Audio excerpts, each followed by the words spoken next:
Clasificación A. Apto para todo público.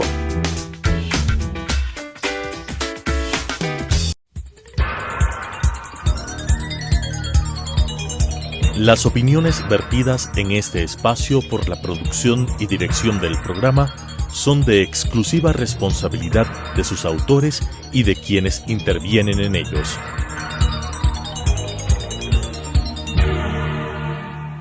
Telesucesos Canal 29 presenta Enfoques, pensamiento libre y crítico. Día a día buscaremos diferentes visiones para la comprensión de la realidad del tercer milenio. Enfoques, un espacio que une noticia, análisis y opinión. Bienvenidos.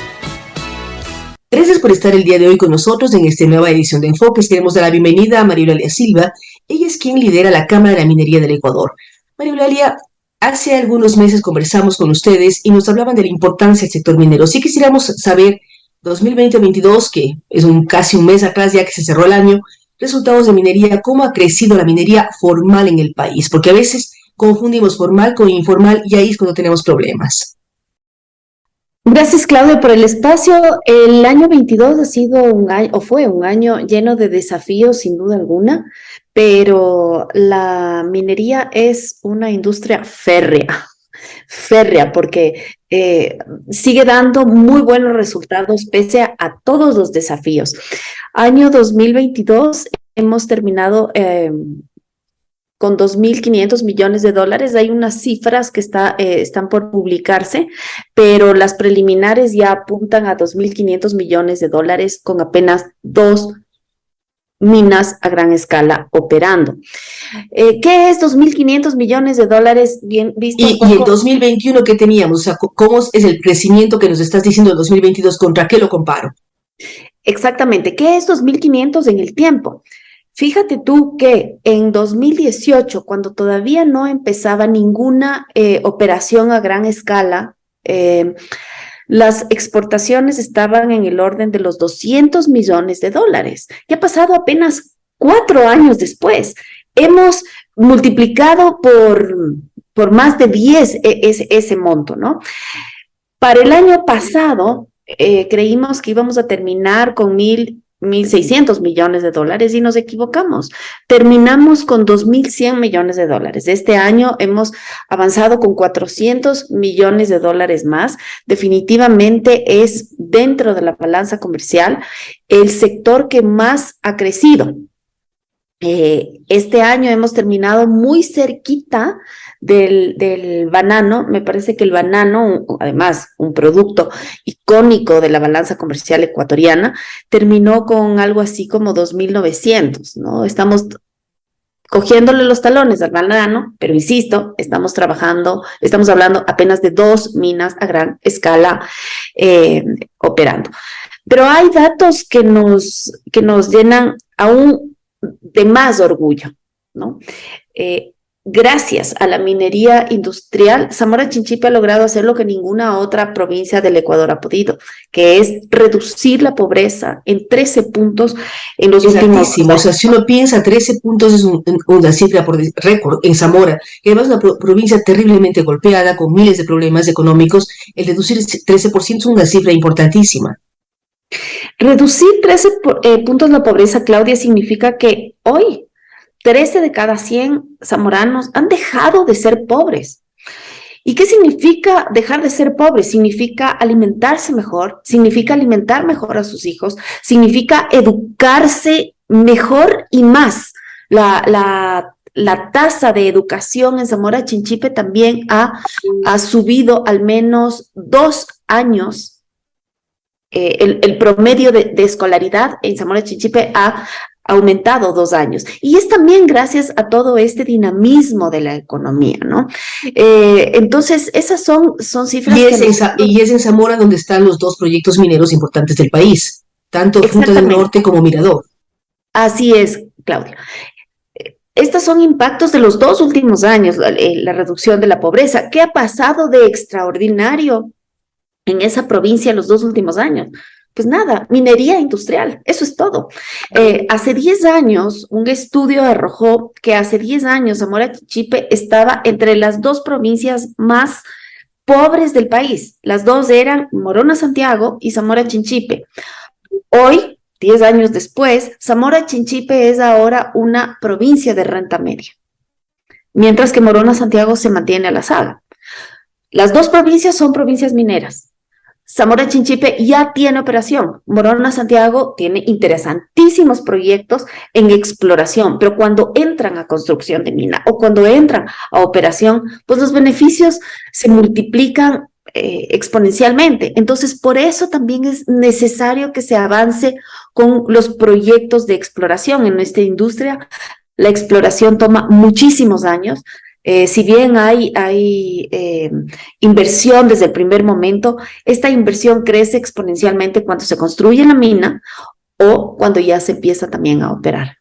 Es decir, hay una gran diferencia entre los proyectos frente a todo lo que significa ya la mina en operación. Ahora, cuando hablamos del tema de reducción de pobreza, de mayor plazas de empleos, de todas las cifras que nos estás compartiendo, ¿qué ocurre con la parte ambiental? ¿Hay más daño ambiental, menos daño ambiental? Porque es lo que, sobre todo, las nuevas generaciones temen y tienen miedo. O sea, ¿qué pasa con las aguas del río Zamora? ¿Están más contaminadas? ¿Hay más mercurio? Son las dudas frente a grandes proyectos mineros.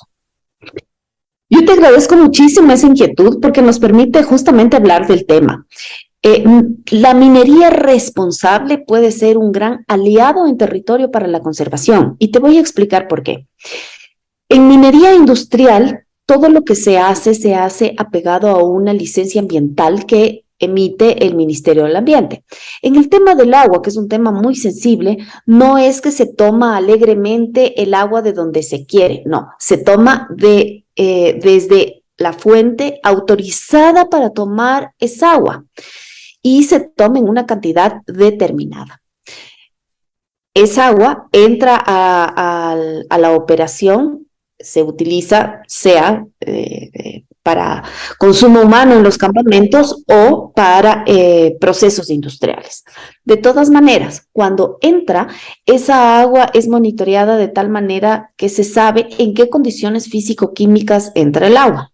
Se recircula todas las veces que sea posible y antes de ser devuelta al ecosistema, se hace obviamente el tratamiento y después de ese tratamiento las muestras van a un laboratorio independiente que una vez que diga que esa agua está en las mismas condiciones físico-químicas igual que cuando entró, puede ser devuelta al ecosistema. ¿Qué hemos visto en la práctica, Claudia? Que muchas veces estamos devolviendo el agua incluso en mejores condiciones de la que se tomó. Pero hay otra cosa y también muy importante, y por eso también decimos que somos aliados para la conservación en territorio. Cuando el Estado ecuatoriano concesiona un territorio y esa concesión va a un proyecto o a una operación responsable, se hacen una serie de actividades para mitigar cualquier eventual impacto, pero también se vuelven los responsables de la conservación de ese territorio. Cuando los territorios no están concesionados, eso se vuelve tierra de nadie y hemos visto que la tierra de nadie termina teniendo dueños y los dueños son los mineros ilegales. De tal manera que es imprescindible que se abra el catastro minero. Es bueno para el Ecuador, es bueno. Quisiera que nos ayudes. Catastro minero que no más involucra, porque a veces confundimos los dos. Estás hablando de una minería industrial a gran escala que recibe agua, purifica agua y devuelve agua. O sea, más o menos en las mismas condiciones o mejores de las que ingresaron al proyecto minero. Es decir, los riesgos de contaminación se está demostrando que más bien cuidan el ambiente, cuidan la calidad de agua que es devuelta al entorno, que en este caso es la provincia de Zamora. Pero por otra parte hablas del catastro minero. ¿Cómo entender todo esto y en qué nomás involucra con el catastro minero? Acabamos de vivir el censo de población y vivienda. ¿Qué pasa con la parte productiva y qué pasa con el catastro minero? Porque un minero ilegal no debe tener interés en ser censado. O sea, ¿qué pasa con ellos? El minero ilegal no necesita ni condición, ni catastro, ni licencia ambiental, ni concesión, nada. Ellos son un brazo criminal, ¿no? Que simplemente extrae los minerales que tiene el Ecuador y que le pertenecen al Estado de una manera irresponsable. Pero yo voy a hablar de lo que me compete, que son la minería responsable. El catastro minero, Claudia, es una suerte de portafolio de concesiones mineras. La ley de minería reconoce 4 regímenes de minería, que es la minería artesanal, la minería a pequeña escala y la minería a mediana y gran escala. Se considera minería industrial la gran y mediana escala. Ese catastro está cerrado desde hace 4 años. Obviamente, quienes ya tienen ese título minero continúan trabajando apegado a la norma y en virtud de esa concesión y de ese título minero que fue otorgado por el Estado ecuatoriano. Pero el catastro sigue cerrado. Es decir, hay un montón de lugares, hay un montón de territorio ecuatoriano que es concesionable y que no está siendo concesionado. En la práctica que estamos viendo, que está siendo arrasado por minería ilegal. Esa es una de las razones para abrir el catastro. Ahora, en la minería ilegal, ¿qué ocurre con el agua? O sea, para tener ideas, primero, no hay una contratación legalizada de profesores, de mineros, todo es ilegal, hay tráfico de personas, tráfico de materiales, tráfico de minas, tráfico de todo lo que se produce y de todo lo que se consume. Entonces, y también qué ocurre con la contaminación, porque también uno ataca, se habla de un posible paro en el mes de febrero contra la minería industrial, cuando la que contamina es la minería ilegal. Estamos mirando las imágenes de la provincia del Napo, en donde cada vez vuelven a trabajar, vuelven a tratar de identificar mineros ilegales y la situación es extremadamente grave y además dañan totalmente el ambiente. Así es, lo que hemos visto, por ejemplo, en esas imágenes que se están compartiendo del río Napo, mira tú, son maquinarias que por cierto no tiene un comunero común y corriente, son maquinarias que no solamente cuestan un montón, sino meterlas ahí cuestan un montón de plata. Eso nos da la medida de que hay un crimen organizado atrás que no solamente está financiando, sino que también con los tentáculos de este crimen organizado están corrompiendo autoridades locales, pero vemos que estas máquinas están trabajando al lado del río. En esas tomas, por más que revisemos una y otra vez las imágenes, no se ve ninguna planta de tratamiento, no se ve ningún sistema de monitoreo, ni de caudal, ni de calidad. ¿Cómo separan la roca del mineral? Con mercurio. Y mi pregunta es, ¿dónde están botando el mercurio? ¿Lo están manejando de alguna forma responsable? Por supuesto que no. Ese mercurio está yendo al río Napo. Y el río Napo va al río Amazonas. Y el río Amazonas va al Océano Atlántico. O sea, es así. Es así. Entonces, me pregunto yo, ¿qué implicará todas esas cantidades de mercurio en un río tan vivo, tan biodiverso? Entonces, anclado a lo que tú decías hace un momento, todo ese ímpetu y esa energía que los movimientos sociales, o más bien dicho, los movimientos indígenas tienen contra la minería ilegal, pues yo les invitaría a que canalicen contra la minería ilegal, no contra la minería irresponsable, que somos nosotros, ¿no? Esas actividades se están dando en territorios ancestrales. Estamos viendo inclusive en estos días se ha reportado que hay actividades de minería ilegal en el Parque Nacional Podocarpus. La Constitución claramente establece que no se pueden realizar actividades de minería en áreas protegidas, ¿no? Pero a ellos no les importa. Entonces, creo yo, Claudia. Ahora, ¿cómo llegar a grupos como el movimiento indígena para explicar lo que nos estás explicando ahora? A ver, hablar de 400 millones de dólares es hablar de más de 71,000 trabajos con el salario básico. Si uno hace simple y llanamente divide, multiplica, son 71,000 personas contratadas al año. Esos son 400 millones de dólares. Son 70,000 familias con salario básico a lo largo de un año entero. Entonces, ¿cómo llegar, cómo entender, cómo hacer que la población en general piense en la importancia de tener industrias serias trabajando en las áreas como la minera? Exactamente. A ver, nosotros a través de estudios de percepción que hacemos, estamos viendo que hay una evolución positiva de la información que la gente está recibiendo sobre minería. Hasta hace muy poco la gente no entendía o la gran mayoría de la gente no entendía las diferencias entre minería ilegal y legal, creía que todo era lo mismo. Poco a poco, con un trabajo sostenido de la Cámara de Minería del Ecuador, estamos dando a conocer la oportunidad que significa esta industria y los estándares con los que nosotros trabajamos. Hay que tomar en cuenta algo, Claudia. El movimiento indígena no representa ni a todo el Ecuador, ni tampoco a todos los indígenas. De hecho, las zonas de influencia de los proyectos, no se diga de las operaciones mineras, son zonas pro minería.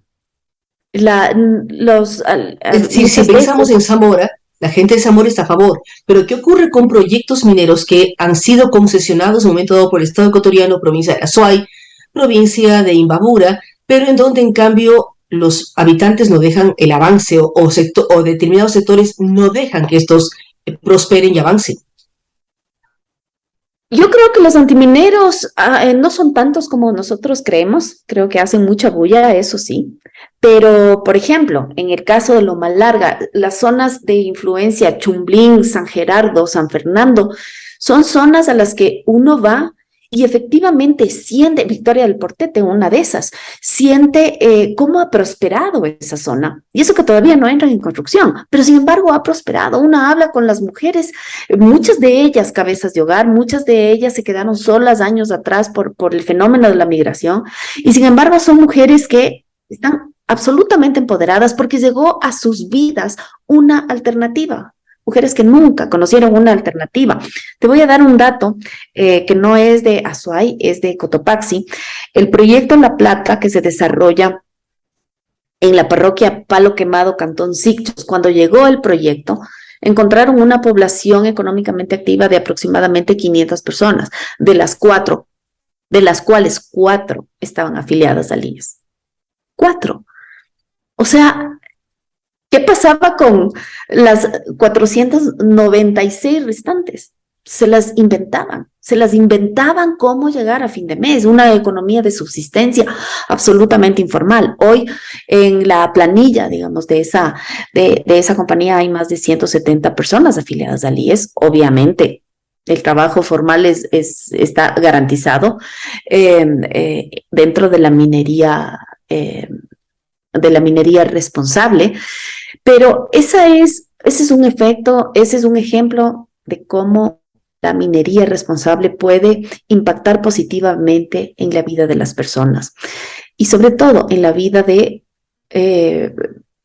comunidades muy lejanas donde nunca ha habido una alternativa formal y digna, y que cuando las personas encuentran esa alternativa, pues la toman con todo el ímpetu y con todo el amor para salir adelante, porque se merecen mejores días. Yo creo que todos los ecuatorianos Sí, si merecemos... hablamos de mejor nivel, mejor calidad de vida, mejor nivel de ingreso, mejor nivel de educación, los parámetros que se están midiendo en Zamora, luego de que hay 2 mineras importantes allí.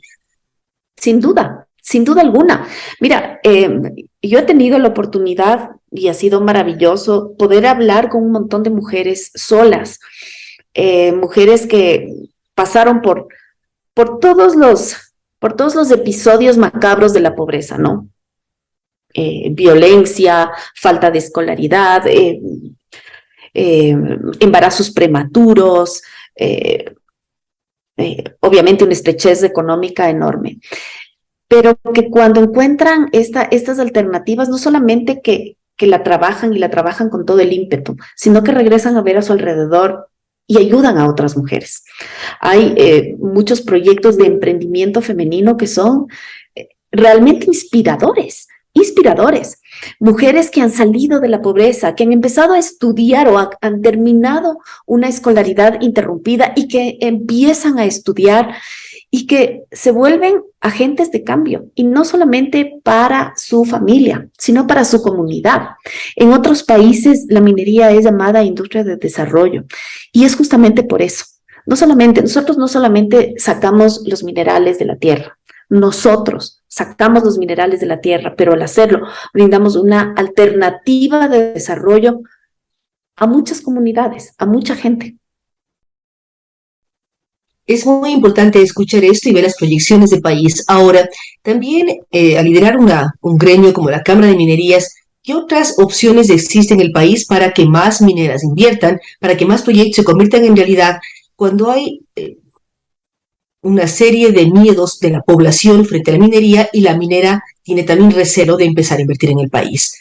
Esto de las consultas prelegislativas, la inseguridad jurídica, los temores de reacciones comunitarias manejados por líderes que a veces no se dan cuenta lo que están haciéndole daño a sus comunidades, evitando que una empresa fuerte entre, trabaje y genere plazas de empleo, genere riqueza, que es lo que todos necesitamos.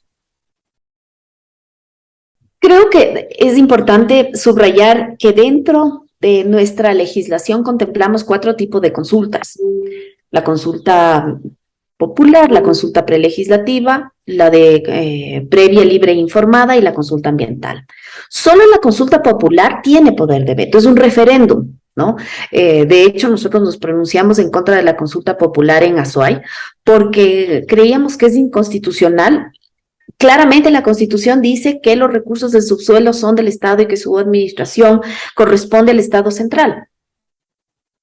Es injusto que una comunidad, que una consulta local decida por recursos que le pertenecen al Estado. Pero quitando eso a un lado y poniendo en perspectiva la consulta previa, libre e informada, la consulta prelegislativa y la consulta ambiental, que son consultas que tiene que hacer la industria minera, muchas de esas, más bien dicho, la consulta previa no se ha hecho porque no hay una ley. No le corresponde a la industria, perdón, le corresponde al Estado. La consulta ambiental es algo que también le corresponde al Estado y que todavía no se implementa, está en proceso de implementarse, pero que requiere todavía unos procesos prelegislativos importantes, y justamente la tercera de ellas es la consulta prelegislativa, que es un mecanismo de socialización para leyes o reformas de leyes cuando involucra derechos colectivos. Ninguna de esas 3 involucra un poder de veto. No le están preguntando a la comunidad si autoriza o no autoriza. Son distintas formas de socializar lo que va a venir. Entonces, creo que eso es importante. Creo también importante señalar, Claudia, que los antimineros son menos de los que creemos. Hacen mucha bulla y sobre todo en época electoral, pues se rasgan las vestiduras en contra de la minería. Pero cada vez más la población ecuatoriana conoce sobre la minería, cada vez más, y eso hemos trabajado tanto las empresas como la Cámara, difundir las oportunidades, y creo que el gran ejemplo que nos está dando Zamora Chinchipe es un fuerte argumento. Sí, pero es importante conocer lo que está pasando en Zamora, las cifras que nos acaba de compartir María Eulalia. ¿Y qué proyecciones tenemos para el 2023? 2022 cerramos con $2.500 millones en minería. ¿Qué proyecciones, qué nuevos proyectos empezarán ya a funcionar en el Ecuador o a proyectarse en el Ecuador? 2023 es un año que las exportaciones se mantendrán más o menos en los mismos niveles, pero hay algo interesante. Hay tres proyectos que ya se acercan a construcción de mina, y nosotros como Cámara de Minería del Ecuador lo que pedimos al Estado ecuatoriano es que se agilite una serie de procesos. No, obviamente no queremos saltarnos la fila ni mucho menos, pero en este momento uno de los grandes retos que tenemos es el tema de la consulta ambiental. No nos corresponde a nosotros, le corresponde al Estado. Esta consulta ambiental no está todavía implementada porque no existe, no empieza ese proceso, pero ese proceso es absolutamente necesario para la consecución de las licencias ambientales que nos habilita para las siguientes fases. Digamos, es un proceso un poco complicado, pero palabras más, palabras menos, lo que se necesita es que el Estado también haga su parte, avance en el tema de la consulta ambiental, para que nosotros también podamos empezar la construcción y con eso empecemos la inversión. Estas 3 minas implicarían alrededor de $1.000 millones. $1.000 millones, muchos de los cuales se van a quedar en provincias como Azuay, como Bolívar y como Cotopaxi. Entonces, creo que no es solamente una buena noticia para mineros, creo que es una buena noticia para todos esas Y para el provincias. país, porque es una inversión importante, genera confianza y genera proyecciones futuras. Queremos agradecer a María Silva, las noticias que nos da son buenas, cada vez estamos produciendo más, pero con responsabilidad ambiental, social. Las empresas mineras que están en este momento trabajando en la provincia de Zamora Chinchipe, las empresas legalmente constituidas, están demostrando que Ecuador puede ganar recursos, ganar sostenibilidad, gracias a una explotación minera responsable. Así es que nuevamente, gracias a María Silva, vamos a estar pendientes y esperamos que la ciudadanía entienda y comprenda la importancia de la minería bien administrada. Nos vemos en una semana más. Las opiniones vertidas en este espacio por la producción y dirección del programa son de exclusiva responsabilidad de sus autores y de quienes intervienen en ellos.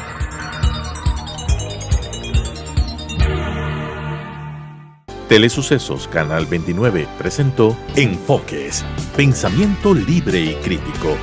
Día a día buscaremos diferentes visiones para la comprensión de la realidad del tercer milenio. Enfoques, un espacio que une noticia, análisis y opinión.